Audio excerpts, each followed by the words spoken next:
Usap-usapan ngayon ang ginawang aksyon ni Sharon Cuneta nang hindi pumayag ang kanyang asawang si Kiko Pangilinan na gumawa ng pelikula kasama ang dati nitong asawa na si Gabby Concepcion.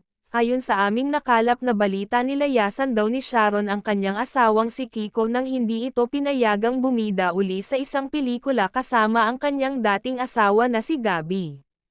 Ayon pa sa balita, yung mga nagdaang pelikula daw ni Sharon na ang naging leading man niya ay mga ex-boyfriend. Wala naman daw di umano naging problema dito si Kiko noon, subalit bakit ngayon daw ay hinindyan ng kanyang asawa nang humingi siya ng permiso na gumawa siya ng movie kasama ang ex-husband niya na si Gabby.